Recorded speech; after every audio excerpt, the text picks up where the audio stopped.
The splendours and miseries of an Old Bailey hack. Some cases of Horace Rumpole, barrister at law, as told to and written down by John Mortimer, with Maurice Denham as Rumpole and Margot Boyd as Hilda.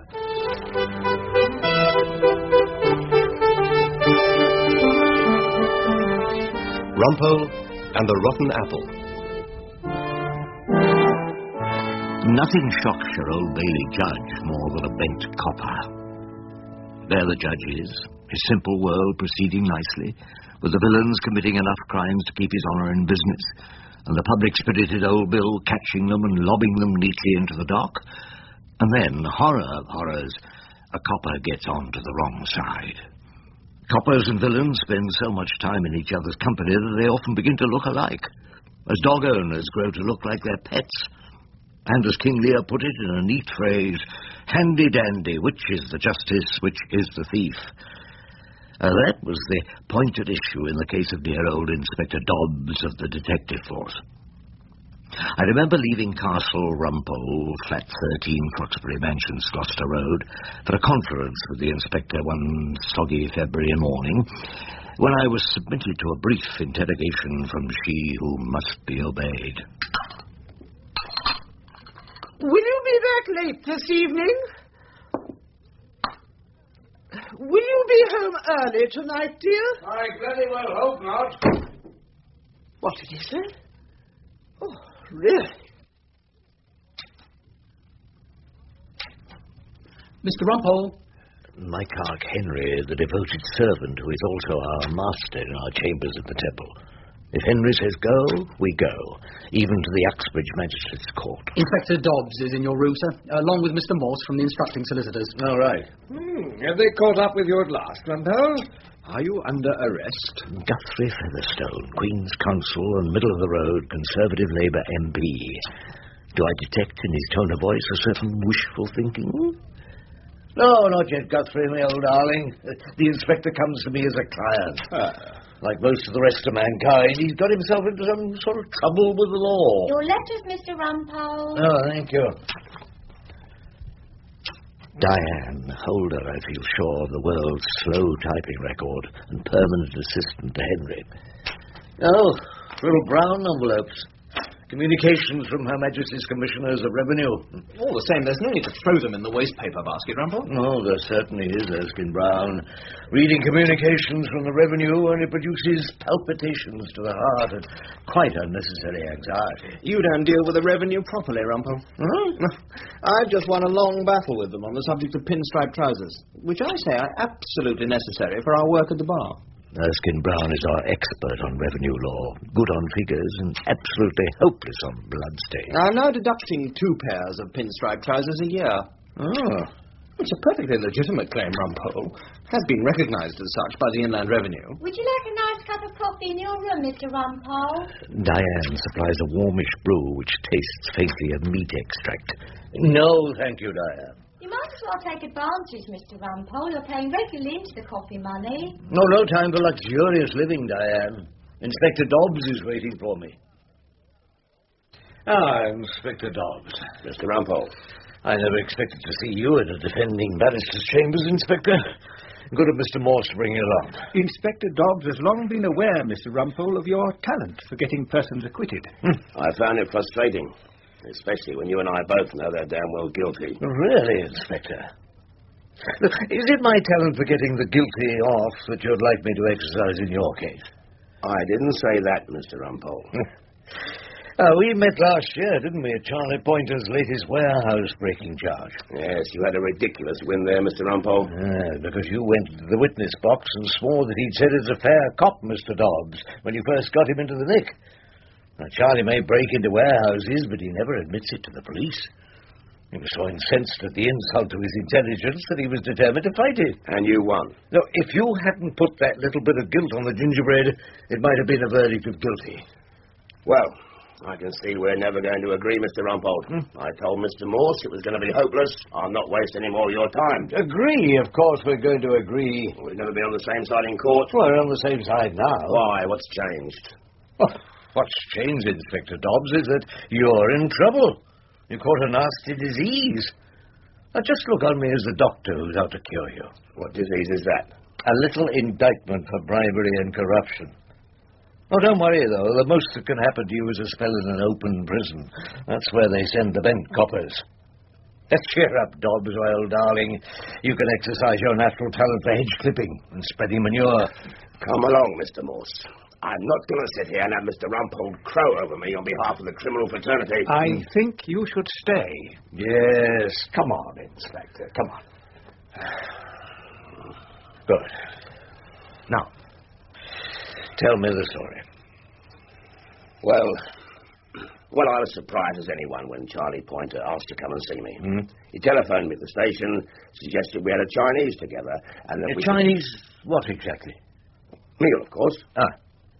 What did you think about that? Well, I thought he was trying to dog it a Chinese dinner, so anyway, that didn't... Did you say dog it, Inspector? Yes, of course he did, Morse. Dogged's coat and badge means cadge, thieves' rhyming slang. The language used by Charlie Pointer and Detective Inspector Dobbs. Now, in any event, you agreed to meet Charlie. Yes, at the Swinging Bamboo, the one in the High Street. Why did you meet him? Well, I was curious, I suppose. Well, it was my night off. I was lonely, not being a married man. So the idea of picking over a chop suey with Charlie Pointer appealed to you. You went on your own? I did, yes, and soon it became a regular occasion. You weren't suspicious? No, I thought Charles, the old-fashioned type, sticks to simple warehouse breaking, no violence, an honest sort of tea leaf in his way. Just as you're an honest sort of copper in your way. Even though you invented a couple of verbals at Charlie's trial. Mr. Rumpole, do we have to go into that again? I'm sorry, you're quite right. Let's dig up old verbals. Go on. Well, as I say, you could have knocked me down with a feather when Charlie offered to be a grass. You thought he'd be a good source? Yes, Charles is in touch with 3 or 4 big firms of shop and warehouse breakers. So what did you do? I consulted my superior officer. Superintendent Glazier. That's right. He told me to carry on at my discretion. Charlie give you anything useful? Oh, little bits and pieces. Nothing enormous, but when we checked it over, we found it was reliable. And you were prepared to pay him for it? Yes, we owed him 500 nicker at the time. At the time of the alleged bribery? So that's what you were talking about? Of course, Mr. Rumpole. Yeah, that's the defense. You didn't want Charlie to pay you 500. You were going to pay him. Of course I was, Mr. Rumpole. I'll swear on the book on that. He's a liar who says different. I was sitting brooding on the departure of the inspector in trouble when I received a visit from my learned friend Claude Erskine Brown. He had the grave face and suppressed excitement of a man who's just unearthed a serious scandal. Rumpole, have you any idea what you pay for coffee money? Coffee money, Claude? Henry is charging us £2 a week each for coffee money. Oh, you astonish me. Now, I have made careful inquiries at my local supermarket, and a large tin of instant coffee... That is not instant coffee we drink, Erskine Brown. It's dishwater, lightly flavoured with meat extract. Well, a large tin of whatever it is, Rumpole, costs no more than £4.50 at the most. Now, there are 20 members of Chambers. Henry is therefore getting £40 a week coffee money and making a profit of £35.50 on our coffee. Oh, unbelievable. There's only one thing that disturbs me. What's that, Rumpole? Will they have room for a waxwork of our Clark Henry between Dr. Crippen and Herr Hitler and the Chamber of Horrors? Really, Rumpole? It's no use talking to you. I should have gone straight to the head of Chambers. No, just before you go, that's a very elegant new pair of pinstripe trousers you're wearing, Erskine Brown. Huh? Nonsense, Rumpole. I haven't had a new pair of pinstripe trousers for years. Haven't you really? Yes, it's what I rather thought. Superintendent Glazier. Mr. Rumpole. Mr. Morse. Good day to you, Inspector. Good of you to call in. You wanted to hear the original tape recording. So began the performance we'd come to attend. The Superintendent Glazier, with a small and contented smile, switched on the little machine. Act 1, Scene 1. The set, I take it, was the Swinging Bamboo Restaurant. The dramatis persona, Detective Inspector Dobbs, a new supergrass Charlie Pointer. The background noises, the crunch of prawn crackers, and the gentle simmering of sweet and sour pork on the table heaters. On this, the curtain rises. Or rather, the tape is turned on. You want another payment, Inspector? No one works for nothing, Charlie. What's going to happen if I can't pay? I've got the whole squad behind me, and I want to get my fingers on what you promised me. When are you coming through, Charlie? How much do you want off me, Mr. Dobbs? 500 nicker, Charlie. Can I have a few more days to collect the money? I'll sell my old banger. Next Thursday, Charlie. I want it by then. Next Thursday's payday. Same time and place then, Mr. Dobbs. Still got a lot of faith in your client, have you, Mr. Rumpole? It's interesting recalling that. You can hear the clatter of plates and the crackle of crispy noodles throughout. Must all have been made in the Chinese restaurant. Members of the jury, it is fashionable nowadays to knock the police. Left-wingers, do-gooders, counsellors of civil liberties. Defending barristers, such as my learned friend old Rumpole of the Bailey. Go on, my dear old prosecuting counsel. Why don't you say it? Even some defending barristers. Morton Colfax, QC, prosecuting in the case of the bent copper. He said it at last. All these people who take every opportunity to suggest dishonesty in the police. What a suggestion. You may think, I'm sure you do think, members of the jury, that our police are quite the best in the world and the sure protectors of our liberty. Oh, careful, old darling. Don't overdo it. The man with the handlebar moustache, top left of the jury box, looks as though he's just been done for speeding. But when one policeman goes wrong, when one copper, as we say, goes bent... You say that, my dear old QC. You and your pals are on the Garrick Club on a Saturday night. Then that one single bent copper, like Detective Inspector Dobbs, can bring the entire police force into ill-deserved disrepute. That one rotten apple, members of the jury, can infect the whole barrel. He must be weeded out. The members of the jury, I will now call Charles Pointer. Charlie Pointer, giving evidence for the prosecution. I'm here to tell the truth, Mr. Rumpole. Are you? Are you really? Did you tell the truth when you pleaded not guilty to warehouse breaking in 1974? Yeah. And yet the jury didn't believe you and you got convicted? Maybe it's because you was defending me then. You asked for that, didn't you, Mr. Rumpole? Mr. Justice Vosper, one of the worst kind of judges, he tries to make jokes. Inspector Dobbs gave evidence against you then. So he did last year when I got off. You did better for me that time, Mr. Rumpole. You don't like Inspector Dobbs, do you, Charlie? Well, I've nothing against the man. Personal like? Nothing against him personally? No. In fact, you became quite friendly with Inspector Dobbs, didn't you? You rang him and asked him to a Chinese dinner. I asked him? I invited out the old Bill? You're joking. No, Charlie.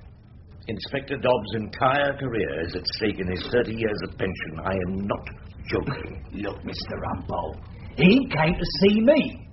He said they charged me with the job at Fresh Foods, which I never done. Oh, and he said they got my dabs on the frozen food store. Did you believe him about the dabs? About the what, Mr. Rumpole? The fingerprints, my lord. No, I didn't really. But I didn't want to face no trial about it. He said he wouldn't do me if I paid him. 500 nicker. Mr. Rumpole, there may be members of the jury who are not as familiar as you with criminal argot. Would you care to translate? Certainly. £500, my lord. 500. I couldn't pay him straight away, so I suggested we meet for a Chinese and talk it over like. So you went wired for sound? Yeah. Who suggested that? Do I have to say? No, Mr. Rumpole has asked the question. He may not like the answer. Superintendent Glacier. You see, Mr. Rumpole, I did warn you. You might not like the answer. On the contrary, my lord, I like it very much indeed. You reported this alleged conversation. This alleged request for a bribe, Mr. Rumpole. If your lordship pleases. You reported it to my client's superior officer. Yeah. So you are a grass, aren't you, Charlie Pointer? Mr. Rumpole, are you going to conduct this entire case in what the jury may well find to be a foreign language? My lord, you are a police informer, aren't you, Charlie? On that occasion, I have to admit it. Yes. And then you went to Inspector Dobbs and promised to tell him the name of the firm. I beg your pardon, my lord. The gang who did the fresh foods job. I never. Oh, yes, you did, Charlie. And Inspector Dobbs is going to pay you for your information the sum of 500, for the benefit of his lordship, pounds. So that's how that sum of money got to be mentioned in the Chinese restaurant. He was offering to pay me. Exactly. Mr. Rumpole, may I remind you that suggestion is quite contradictory to the tape recording the jury have already heard. It's inconsistent with this witness's questions, my lord. It's not in the least inconsistent with my client's answers. I'm afraid, Mr. Rumpole, I no longer follow you. Well, then perhaps, my lord, we can have a little demonstration. I would just ask the officer to remind us of the words on the tape again may be played. You want another payment, Inspector? No one works for nothing, Charlie. What's going to happen if I can't pay? I've got the whole squad behind me, and I want to get my fingers on what you promised me. When are you coming through, Charlie? How much do you want to offer me, Mr. Dobbs? 500 nicker, Charlie. Can I have a few more days to collect the money? I'll sell my old banner. Next Thursday, Charlie. I want it by then. Next Thursday's payday. Same time and place then, Mr. Dobbs. Charlie, we're going to play that tape again with your questions left out. Instead of them, I want you to read this list of questions. Usher, will you hand this to the witness? Charlie, will you do that for us? I don't mind. Oh, I'm sure you don't, with your new interest in assisting the court of justice. Shall we begin? I'm going to get paid, aren't I, Inspector Dobbs? No one works for nothing, Charlie. What's going to happen if the old firm find out I'm a grass? I've got the whole squad behind me, and I want to get my fingers on what you promised me. When are you coming through, Charlie? How much are you paying me for the info, Mr. Dobbs? 500 nicker, Charlie. Can I have a few more days to get the gent on the fresh foods job? Then I'll come through with a list of names. Next Thursday, Charlie. I want it by then. Next Thursday's payday. Very clever, Mr. Rumpole. Thank you, Charlie. It's just not true, that's all. That's not how it happened. I'll take my oath. Mr. Rumpole, if what you are suggesting is correct, then someone has been guilty of falsifying this tape. That is so, my lord. A falsification to which this witness was clearly a party. And the other party? Now, that is something, my lord, which I hope we may be able to find out before this trial is over. I'll call Mr. Glazier. Mr. Glazier? Isn't my learned friend for the prosecution rather underdoing it? Why not give him his full title? Why not call out proudly, I call Superintendent Glazier, a most senior and serious officer of the Serious Crimes Squad? That's what I'd suggest. So why play Mr.? Mr. Glazier. Mr. again. On the 4th of March, when this conversation at the Chinese restaurant took place, were you Inspector Dobbs' senior officer? I was. He was his senior officer. And as such, would you supervise Dobbs' contact with police informants? I would expect to do so, yes. And would you have to authorize any proposed payment of £500 to a police informant? If it was a sum of that size, yes. Did Inspector Dobbs ever tell you he meant to use the man Pointer as a police informant? Did he, Mr. Glazier? No, my lord, he never did. Or ever ask your permission to pay Pointer £500? No, my lord. Or any sum of money whatsoever? No. Mr. Rumpole, our client says that he told us super all about it. Sit quiet, Mr. Morso, darling, and let's listen to the damning evidence of Mr. Glazier.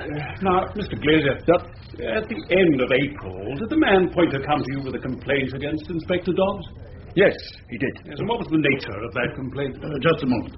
Do you object to that question, Mr. Rumpole? Oh, no, my lord. I'd like to hear the full extent of the case that can be fabricated against my client. Mr. Rumpole, whether or not it is fabricated is entirely a matter for the jury. Exactly, my lord, and for no one else in this court. What was Pointer's complaint? He said that Inspector Dobbs had demanded money from him and threatened to charge him with participating in the fresh foods robbery if he didn't pay up. And so what course did you take?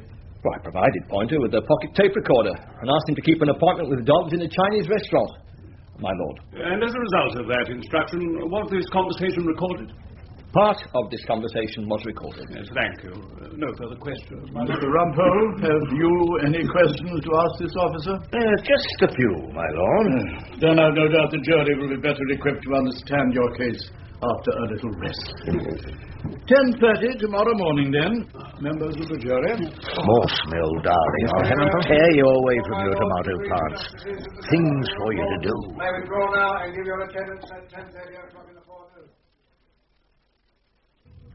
How long's it going to be? Well, the next case, it shouldn't be long now. Mr. Glazier. Yes, Mr. Rumpole. When did you first know that Charlie Pointer was a grass? When he came to me and told me that your client had asked for a bribe, Mr. Rumpole. Did that surprise you? Surprised me that your client was a rotten apple? I was surprised, sir, and extremely upset. Oh, I'm so sorry. And did it surprise you that Charlie should be prepared to act as a police informer? For the first time in an honourable career as a warehouse breaker? Did you say honourable, Mr. Rumpole? Oh, yes, my lord. Charlie Pointer was breaking his own code of honour when he decided to grass. That's why I suggest he didn't do so voluntarily. I should be interested to know just what you are suggesting. Certainly, my lord. Now, you thought Charlie was involved in the fresh foods job, didn't you? Shall we say he was under suspicion? Shall we say exactly that? Yes, he was. Did you tell him his fingerprints were on the storeroom door at Fresh Foods? I think I may have done. So you interviewed him, did you? Long before he told you that Inspector Dobbs was asking for a bribe. I may have done? Yes, you may have done. And you told him he might be involved in a serious charge. Is that what Pointer has said? Oh, don't you worry what Pointer has said. You just try to tell us the truth, Superintendent. Oh, I'm sorry. Why are you apologizing, Mr. Rumpole? It's no longer superintendent, is it? You've been demoted. I have been re-ranked, yes. After a disciplinary hearing? My lord, has that got anything to do with this case? I suggest it has everything to do with this case. There was a complaint, wasn't there, that you had failed to investigate a case of an officer receiving bribes. Your superiors took the view that you're being culpably negligent. There was a complaint. And the prosecution have tried to conceal your demotion by referring to you in court as plain Mister and not disclosing your new rank. My lord, I really must protest. Oh, don't bother. The jury know the truth now. Just as they'll soon learn the whole truth about this case. Let me make it clear to you. My client, Inspector Dobbs, was a Swede, wasn't he? You are saying your client's not English? Oh, I'm sorry, I'll interpret again for the benefit of your lordship. A Swede is an old-fashioned policeman, a turnip-head, one who is honest according to his lights and never takes bribes. Have you heard that description used by less scrupulous officers? I have heard it, yes. Yes, but the Swede was getting suspicious. Old Dobbsy was starting to smell a rat. Was it Inspector Dobbs who made the first complaint against you? Now, don't bother to lie, Mr. Glazier. I can call for the record. I'm not at all sure, Will you answer? I think it was, yes. You think it was. So, Dobbsy had to be shut up. You put pressure on Charlie Pointer. You threatened to do him for the fresh foods job, which was one of those he hadn't done. You lied and told him you had a fingerprint and got him to help you frame Inspector Dobbs. Oh, by the way, does the word frame require translation for your lordship? No. Thank you, Mr. Rumpole. I understand it perfectly well. Our Pointer offered Inspector Dobbs information and took him to the Chinese restaurant where he led him into some answers you could slot into another tape you made later. No. No? It was careful of you to make that second tape in the same restaurant so you would get the same background noises. It's not true. I never went to that restaurant with Charlie. It was Pointer. You're lying. And you are rather a careless officer, aren't you, Mr. Glazier? You see, I should be calling him Mr. Wah Li Po, who remembers Charlie eating at his restaurant with a number of solid gentlemen in plain clothes on a number of occasions. Perhaps Mr. Wah would just step into court so that we can make quite sure he identifies you later. Just had another triumph, have you, Horace, down at the Old Bailey? Oh, a bit of a triumph, I suppose, Featherstone. You see, they were looking for a rotten apple. They found the right one in the end. Oh, well, ex-Superintendent Glazier will end up in an open prison, spreading muck and slipping out of the pub on Saturday. It's the question of a rotten apple which I have to raise at this Chambers meeting. It's a question of morality in Chambers. Claude Erskine-Brown has a problem about the coffee made in the clerk's room. Yes, and I have a problem about trousers. What on earth do you mean, Rumpole? Have you got a light? Oh, yeah. Thank you. Trousers. Pinstripe trousers, barristers for the use of. Now, what would you say if I, if anyone, charged the commissioners of the Inland Revenue for the purchase of 2 brand new pairs of pinstripe trousers a year, and went on sporting the same faded old bags that had been run up for me on my call to the bar? I'd say that would clearly amount to deception and making a false return. Yeah. I suppose we all have to live with a certain amount of deception. I mean, gingering up the verbals or the coffee money. But it can go too far, though, like false tape recordings or profiting from non-existent trousers. Horace, I'm not sure I catch your drift. Well, never mind. Let's get on with the Chambers meeting. Claude, did you want to raise the question of coffee money? No. I don't think so. On second thoughts, I think not. Well, the worst part of it all was, Hilda, that Glazier recommended me as a barrister to poor old Dobsy. He must have thought that I'd got such a dislike for the police, having attacked them so often, that I wouldn't defend a copper properly.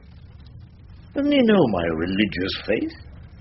A client is a client, no matter how disreputable and unattractive. Oh, you understand that, Hilda, don't you? Hilda, would you mind telling me, what's eating you?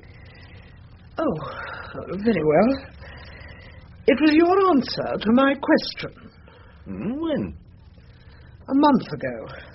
What? You were having a conference with a policeman. Oh, Inspector Dobbs. Yes, you were leaving to see him.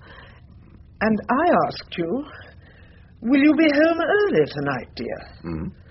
And you said... Well, what did I say? You said, I bloody well hope not. That's nonsense. I said that when you asked me if I'd be back late. No, I didn't hear any other question.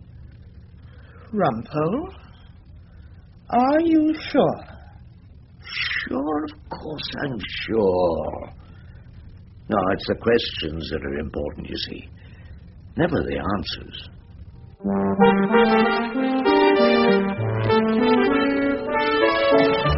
That was Morris Denham as Rumpole, Margot Boyd as Hilda, and Michael Spice as Guthrie Featherstone in The Rotten Apple.